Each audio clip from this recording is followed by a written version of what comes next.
and welcome to Keeping It Young podcast, conversations about marriage, family, and ministry life. I'm Dave. And I'm Bethlie. And we are the Youngs.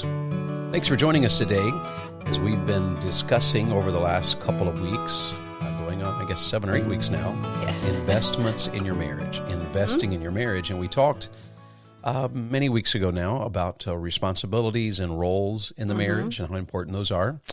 We talked about having a best friend relationship. And we spent several weeks on romance, or in the words of my wife, on vaboom. Vaboom. Vaboom or vavoom, which was Whichever. it? We'll take it. That's awesome. And we've also then added here at the just at the end of this series on investing in your marriage, we got so many messages and conversations with people about the challenging seasons of life. And so Beth and I decided to add at least 3 sessions here. Last week we kind of kicked things off, just talking about how that any marriage is going to face some really challenging seasons. Right. Seasons are normal; they come and go, and everything from illness to just different situations, financial situations. Right. Last week we talked about the monthly cycle that can be a challenging season, as well as pregnancy. Right. And that's a challenging season. Today we want to talk about a very important one, and one that my wife has gotten a lot of questions about. Yes. And just a lot of curiosity about it. We want to talk about the menopause. Menopausal season. And that's quite a apparently quite a topic. I Googled it. I put in the word humor and the word menopause, and found a few things like this. One, just a number of quotes. And someone had posted, "I don't have hot flashes. I have short private vacations in tropical-like conditions." And I wish that were fun. I guess you have to be a menopausal lady to quite understand that one. Probably. Another one said, "Could my hot flashes be causing global warming?" And how about Definitely. that one? "My greatest fear is that the menopause doesn't exist, and this is actually the real me." Ooh. Oh, And, my. These were under humor. Sometimes you just need to lay down on the floor and do nothing for 3 days. Yes. And that one apparently appealed to my wife there. I swear, if my memory was any worse, I could plan my own surprise party. And I don't know if that's menopausal or just humor. Oh. But as Bethlie was thinking through the passage that came to her mind, there are some passages anytime you teach on marriage, family, that are just vital. In the Old Testament, Deuteronomy 6, Psalm 78, the New Testament, Ephesians 5 and 6, of course. Right. And then 1 Peter 3 often gets referred to, and it's worth our just reviewing again, and then we'll just jump right in. The Bible says in 1 Peter chapter 3, verse 1, "Likewise, ye wives, be in subjection to your own husbands, that if any obey not the word, they also may without the word be won by the conversation of the wives. While they behold your chaste conversation coupled with fear, whose adorning, let it not be that outward adorning of plaiting of hair, of wearing of gold, or of putting on of apparel, but let it be the hidden man of the heart in that which is not corruptible, even the ornament of a meek and quiet spirit, which is in the sight of God of great price." Notice he says there's something that a wife has there that has great value to it. And then in verse 7, he says, "Likewise, ye husbands, dwell with them," that is your wife, "according to knowledge." You're to understand her. You're to get to know about her and understand this. And so I will just stop right there and say, man, this is a session on menopause. Right. But it's not just for ladies, because God has called us to go through this season of life together. And so he's telling us here in this passage that we're to dwell with our wife according to knowledge. You have to understand this season of her life and walk with her through it and love her through it and lead her through it. And then he says, giving honor unto the wife, really the idea there is value unto the wife. So the wife has something here that is of great price, and you have something of great price, and that's your wife. As unto the weaker vessel, the Bible says, and as being heirs together the grace of life, that your prayers be not hindered. Now, Bethlie, just take a moment and just give a brief overview of why these verses are so important as we talk about menopause. Well, they're important for women in all seasons of life. And I don't know how many of you younger women, maybe it was when you were growing up in your house, or maybe as a college student you would come home during the summertime, or you've been around a lady at church, and all of a sudden you recognize in them this tension, this irritability, this ability to get frustrated at the last minute. And you think to yourself, oh my goodness, what in the world is wrong with her? I do not want to be like that. Well, let me tell you, 1 Peter chapter 3 is important, not just in discussing roles that we have as a wife and husband, but in discussing how we as women can have that meek and quiet spirit, which is, if we just want to put it in today's terms, a peaceful spirit through all seasons of life. And this is not going to happen when you all of a sudden come upon your perimenopausal or menopausal season. It is something that you have to be working on in your relationship with Christ, in your relationship with your husband, all throughout your marriage. So 1 Peter chapter 3 then is important, I would say, in 2 or 3 ways. First of all, the first verse talks about winning your husband over without the word. Mm-hmm. And menopausal women are known for harsh words. So we need to take that first verse and what we can glean from that as a menopausal or perimenopausal woman or a woman preparing for that season that is to come. We can just think to ourselves, I need to be careful of my words. I need to keep my words either sweet or no words at all. And then it also talks about, and we just mentioned, the meek and quiet spirit, a restful spirit. When you enter those menopausal years or perimenopausal years, and we'll talk about that in a minute, what the difference is. But when you enter that, there is this sense of getting overwhelmed very easily. Tasks that you once did because now you are super mom, you have raised some little children, maybe you have high school children, maybe you have college students, and you just run through your day. You do loads of laundry, you make meals, you run to the grocery store, you do all of this stuff. And all of a sudden you wake up one day and you look at your to-do list and you think, I can't do that. There is no way I can do that. And you feel very overwhelmed at simple things that you get frustrated about your to-do list. You get frustrated about your attitude about your to-do list, and your spirit is very unrestful. And then it comes pouring out in those words that we talked about before. Sure. And we closed last week, if you listened to last week's session, as we introduced this and talked a little bit about pregnancy and the monthly cycle. Right. Mom Dennis, that's Bethlie's mom. Mom Dennis had a quote, and we kind of closed with that. We still have the Holy Spirit even when we're hormonal. Yes. And that's worth our drawing our attention to, because of 1 Peter chapter 3, it's a reminder that as the world goes, there's this idea, it's just how I am. This is my time of life, and if you don't like it, get out of my way. Right. Oddly enough, this is a weird time of life, and it always confuses us when you see a couple that's been married for 25 or 30 years and they end up separated or divorced. Mm. And this is two things happen during that season of life. There's the midlife crisis that typically applies more to the men. We'll talk about that next week. Mm-hmm. And then there's the menopausal hormonal situation that applies to the ladies, and it is a challenging season of life. Absolutely. A lot of couples don't do well. Yes, empty nesting is going on at that time. Mm-hmm. Children are moving on, getting married, and so a lot of different changes. So just a couple of things here. A new word that I learned during this learning about this, as my wife and I have gone through this season of life, is the word perimenopause. So I know you mentioned that a moment ago, and many of our audience might be like me and not know what that means. So let's talk about perimenopause for a moment. I mentioned it actually once in a ladies' session, and I had a medical professional come up to me afterwards and say, I have never heard that term before in my life. And I thought, oh dear, maybe I read it somewhere and I read it wrong.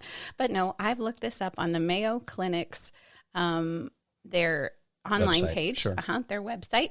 And this is from their website in May of 2017. And perimenopause actually means around menopause. It refers to the time during which your body makes the natural transition to menopause, marking the end of your reproductive years. It can begin usually in your 40s, but sometimes as early as your mid-30s. Your estrogen levels rise and fall unevenly. Your cycles are irregular. You could have none for maybe 6 to 8 weeks and then 2 in 1 month. They might be harder with a lot more pain, or they could be shorter with not a lot of pain. They're often accompanied by hot flashes, night sweats, sleep problems, lack of desire. Actually, it seems like what a lot of people call menopause is actually more perimenopause. Perimenopause. So to be technical. Yes. Sure. And so you've got a lack of your desire for intimacy.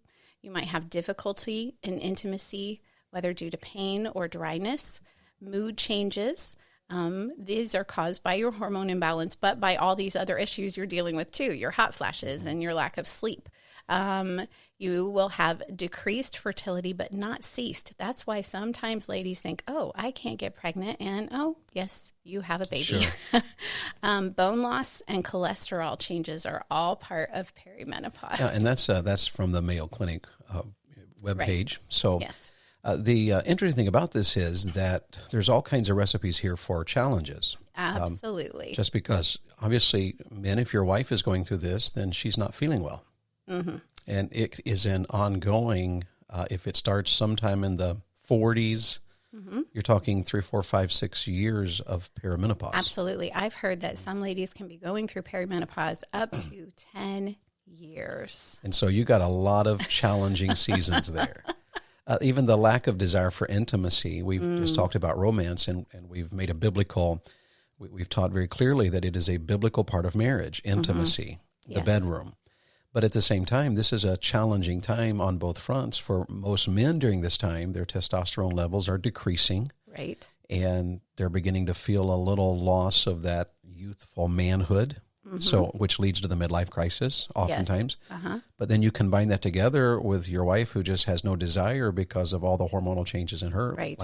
And it's a time that's going to take extra work. Yes. It can be done, and it should be done, and we are called of God to understand each other, love each other, and work together through this. Mm-hmm. But it has a recipe for disaster. It has a lot of challenges. So that's a perimenopause, which literally means around menopause. Right, and these could be the years leading up to. And ladies, it really can begin in your late 30s when those monthly cycles start getting harder and you're thinking, what is wrong with me? Why is this so hard? And then just continue all the way up through your 40s. Sure. So then take a couple of moments there and give us some more facts about, that was perimenopause. Mm-hmm. They're obviously related but different. So menopause, tell us about that a little bit. So menopause actually is the cease of your monthly cycle. And this is what ladies my age, we get around each other if we're alone without the men, and they're all like, how long have you gone? And you might go 8 months and not have a cycle, and then all of a sudden, you have to start over again because you have a cycle. So you have to go 12 whole months. And I can tell you that's a little disappointing, man, when your wife has to do that. When she's thinking, I think I'm about done with these cycles, and then 11 months have passed without one, and then you get one. So you have to start over. So this is the total cease, and you have gone 12 months with none. And then usually this happens in your late 40s, early 50s. 51 is the average age, according to the Mayo Clinic. Before menopause actually takes place and during the perimenopausal time, you will have maybe some weight gain. Isn't that exciting? You will have chills along with those hot flashes. And David can tell you, sometimes I go to bed and I am freezing to death. Yes, freezing. And I cover, and come along about 1 or 2 o'clock in the morning, get those covers off. I am sweating. So it's just such a weird juxtaposition of feelings. You will have a slowed metabolism and lack of energy. You might have some thinning hair and dry skin and loss of fullness in all of those wonderful curves that made you look so youthful. And now all of a sudden you don't have that youthful look anymore. And so, guys, it's a time when your wife feels vulnerable. Mm-hmm. She feels like she's having, just what in the world is happening to me? Yes. She has these things happening to her that she's never faced. Mm-hmm. She has lack of energy. She doesn't feel good. And then she doesn't feel pretty. Right. Because changes are happening in her body. And it's a time for us as men to rise to the occasion, to walk with our wives through this challenging season of life. Mm-hmm. So we just wanted to give you the facts there a little bit. Now let's just give some advice. Right. Because many of you, if you're married, you're going to face this. And some of you already have, and you're through it, but many of you are right in the middle of it. So let's split it up, give some advice for ladies, and then we'll give some advice for you husbands. So let's start with the wives. Give the wives some advice about dealing with perimenopause and menopause, facing this challenging season of life and winning. Okay. I would say to you younger women that are listening, these are things to go ahead and implement right now. when you're going through your monthly cycle, when you're pregnant, it's good practice because menopause is, as we already pointed out, so much longer than a 9-month pregnancy or a monthly cycle. Sure. So my first advice to you would be you can see a doctor. You don't have to see a doctor, but your OBGYN is very helpful, and they can offer all kinds of advice. And even maybe some remedies, medicinal remedies that you might choose to go into. But then, some ladies just choose to use natural remedies. Yeah. And Bethany and I take the position that it's entirely up to each couple. Absolutely. If the two of you talk about it and you feel like the medicinal route is the direction God would have you to go, then that's between you and God. Mm-hmm. And others, we have other friends that are very convinced that the natural remedy is the way to go.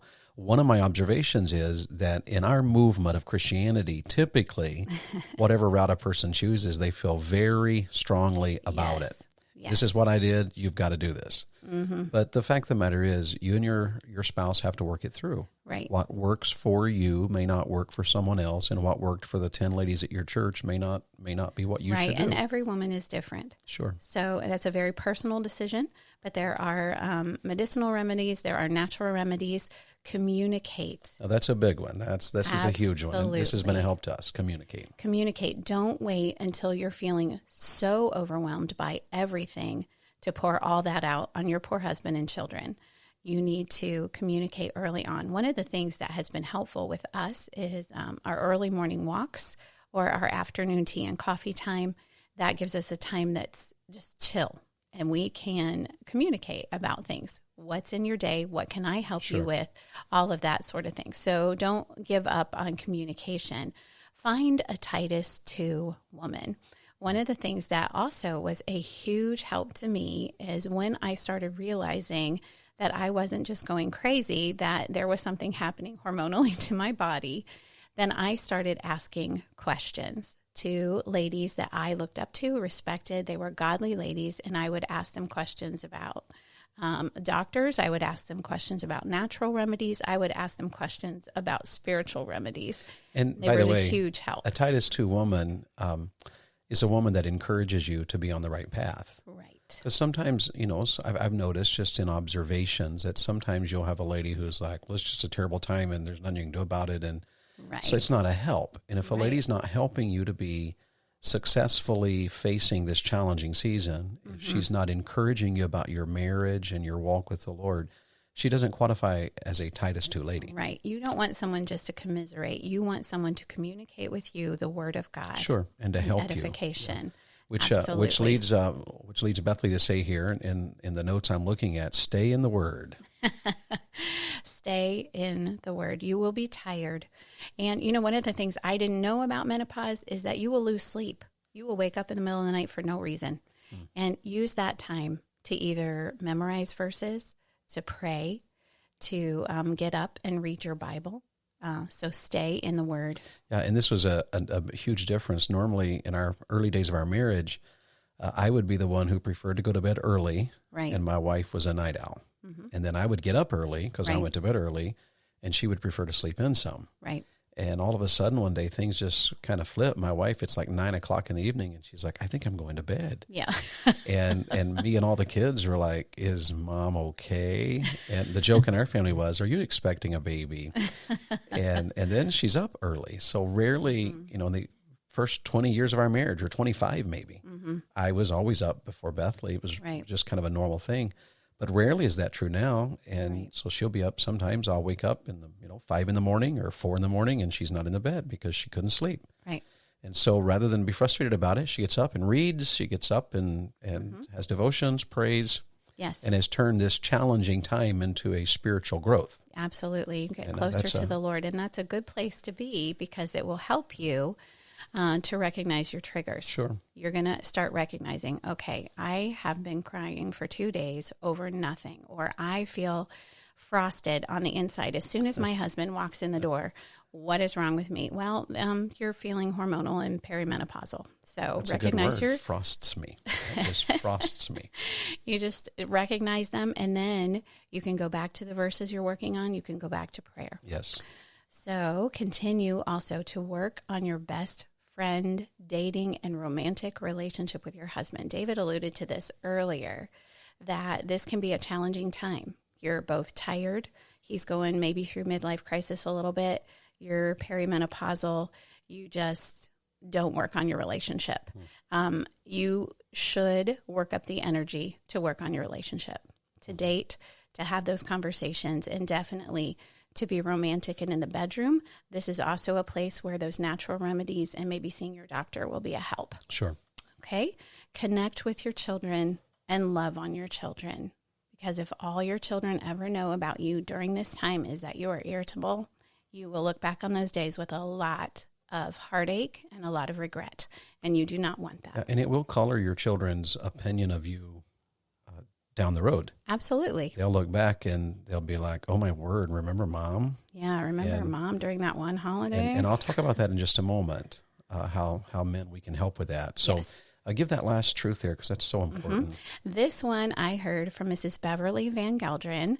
I don't know if the Van Gelderens listen, but I want to give a shout out to her because this was the best perimenopausal advice that I got when I asked a Titus 2 lady, and she definitely is one. She said, Bethlie, stay sweet. And it's an acronym for getting sleep, for drinking water, for eating right, for exercise, and for spending time with God. So That's sleep, really good. water, eat right, exercise, and time with God. And she said, Bethlie, sometimes we try to fix physical problems with spiritual help, and you definitely need the spiritual, but you also need the physical. You need your sleep. Yeah. You need to drink lots of water. You need to eat right, and you need exercise. And then, yes, you need that time with God. So remember, stay sweet. And I can tell you that those 5 steps, stay sweet, those 5 steps in that acronym there, they made a difference. Yes, in absolutely. Bethlie's life and in our marriage. Yes. So they're very important. And as a Christian woman, sometimes you're like, oh, you just need to get over it, get godly and get over it. And sometimes you just need a nap. Yeah. I know I heard a preacher say one time that sometimes the most spiritual thing you can do is take a nap. Yes. God limited us and we need sleep. Absolutely. Now, men, if you're listening, and I hope you are, because you need to understand your wife, understand and educate yourself. It was a help to me to realize that this is normal. That while my wife is going through with her hot flashes, her night sweats, she turned down the air conditioner, turned on the heat, 20 minutes apart from each other, that was normal. And to understand that helped me to know how to respond properly to her. Yes. And, so what do we do? If she needs the air conditioner on, then we turn it on and put on sweatshirts. Yeah. And if she needs heat on, then, we go outside and let her, roast in the house or whatever. But understanding that rather than it being a frustration, yes, it allowed me to be able to respond with unconditional love. Mm-hmm. And so as you understand and educate yourself, make sure that your wife knows you're unconditionally going to love her through this. Right. And that unconditional love is something you say. Mm. You don't take that for granted. You say, hey, I know this is a tough time. I know this is a challenge. I know you feel like, you're barely surviving right now, but I love you and I always will. Mm-hmm. And nothing's going to change that. I'm here for you. Mm. That's telling her and assuring her. And then makes a huge difference. And then gently leading. Sometimes I have to say to Bethlie, maybe you need to take a nap. I think you need to take a nap. Well, and sometimes he just will say to me quietly, if I'm being harsh, and sometimes as in this season, you don't know. And he'll just say, hey, that was a little harsh. Or, hey, what's going on? Can I help you with something? And that is my clue. Okay, I'm being a little harsh and I didn't know. Yeah, and men, the key word there is gently. Mm-hmm. And remember that a soft answer turns away wrath. This is a time when your wife's already on edge. Her emotions are all over the place. Mm-hmm. And this is the way God has made her. So we want to be careful about, how we respond to that because she's going through a God-given way of life right now. Right. And invest in your marriage. So love her unconditionally, invest in your marriage, take her on dates, spend time together. Mm-hmm. And this is a big one, man. I'll tell you, we got just a few more moments here, but listen to this one very carefully. Lead your children to understand their mom. Hmm. If you take this as a time to bash mom to the children, if you take this as a time to be like oh my word, your mom is an emotional mess, If you take this as a time to tear down your wife, then your children will disrespect her. They will struggle in their love for her. Yes. And then she will resent you. Right. Because she knows that you have driven a wedge between her and the children. An already struggling time, you just made it worse. So, men, the thing you can do is communicate to your children. You tell your children, this is a hard time for mom. This is normal. This is something moms go through at this time of life. And yet, I told my sons when they realized that, what's up with mom? Well, this is what's happening. This is what we call menopause, perimenopause. And so love her. And when you can see that your mom is really stressed, help her. Take over. She's in the kitchen and she's obviously very frustrated. Well, go in and take over. You can help with the dishes. You can help with cooking. You can say, Mom, let me get that. Let me do that. And by understanding the kids and teaching them to be sweet to their mom, guys, it made a huge difference in our marriage and in our home. Yes. And you've got to be the initiator to that. Right. Your kids still need to be respectful to mom, even though she's going through perimenopause or menopause. Right. And what great training for your boys. Yeah, and that's what I told my boys. Someday your wife is going to go through this. Yes. And learning right now is a time to be sweet. And our boys have risen to that occasion. Yes, they are aware of their mom and our daughters as well. Yes. But I thought the little acronym there that Beverly Van Gelderen gave to the ladies was good for the guys. You stay sweet too. Yeah. And that is that you get adequate sleep and drink water. This is a time of life where staying hydrated is important. So Absolutely. Drink water, eat right. Nothing wrong with, enjoying life, but err on the side of eating right. And exercise. It'll help your testosterone levels. When you don't sleep well, you don't eat right, you don't get exercise, you complicate the season of life that you're going through as a man. Absolutely. And make sure you spend time with God. And your time with God is your personal time, but also time with your family and your wife. Yes. This is a big time, and we've noticed that so many people struggle during this time. Some marriages that have seemed like all was well for 25 years, all of a sudden are falling apart. Right. And this challenging season of life can be faced with grace, with joy, with dignity. And so go back and review that passage in 1 Peter chapter 3. Look over these notes, think about them, follow this advice, and if you need help, get it. And we'd be glad to help you. Any closing words as we come to an end here?